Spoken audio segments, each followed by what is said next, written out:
রাজশাহীতে ফ্লাইওভারে বেপরোয়া bike racing, অতিষ্ঠ সাধারণ মানুষ।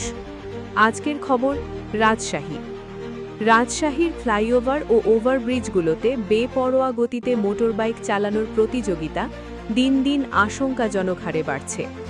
দুপুরের পর থেকে গভীর রাত পর্যন্ত নিয়মনীতির তোয়াক্কা না করে চলছে এই বিপজ্জনক গতির খেলা। সরজমিনে আজকের খবরের রিপোর্টার বায়েজিদ জানান, সাধারণ গতিসীমা পার করে চালকরা 100 থেকে 150 কিলোমিটার স্পিডে বাইক চালাচ্ছেন। শুধু তাই নয়, অনেকেই বাইকের সাইলেন্সার পাইপ মডিফাই করে বিকট শব্দের সৃষ্টি করছেন, যা সাধারণ মানুষকে অতিষ্ঠ করে তুলছে। এ বিষয়ে রিপোর্টার বায়েজিদ অভিভাবকদের সচেতন হবার আহ্বান জানিয়ে বলেন, বেপরোয়া বাইক চালালে সরকার কাউকে মেডেল দেবে না, অথচ একটু অসাবধানতায় বড় কোনো দুর্ঘটনা ঘটে মায়ের কোল খালি হতে পারে।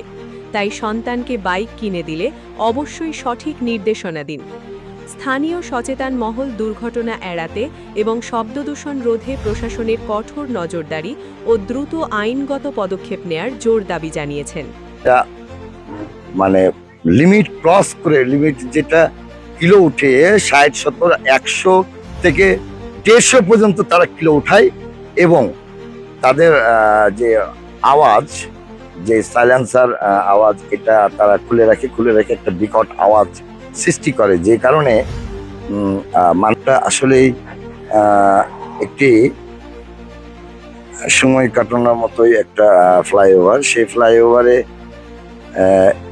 ইদানিং আমরা লক্ষ্য রাখছি যে বাইকারদের যে হুঙ্কার, সেই হুঙ্কারের বিষয়ে আমি আজকে প্রতিবেদন করেছি এবং করতেই থাকবো যতক্ষণ আল্লাহ আমাকে সফলতা না দেয়। আল্লাহ তাআলা বলেছে, সৃষ্টিকর্তা বলেছে, তোমরা চেষ্টা করো, আমরা ফল দেব। তা আমি এখনো চেষ্টায় আছি। এর আগেও ডিসি মহোদয় নিজে কিছুদিন আগে পর্যবেক্ষণ করে রোডে এবং মামলাও দেয় বাইকারদের, কিছু বাইকারদের। আসলে আমাদের অক্ষমতা এতটুকুই যে আমরা কখনোই আসলে এই বিষয়গুলো আমরা কখনো গুরুত্বপূর্ণভাবে দেখি না। আর আইনের সহযোগিতা চাইছি, আমি বারবার করে বলছি।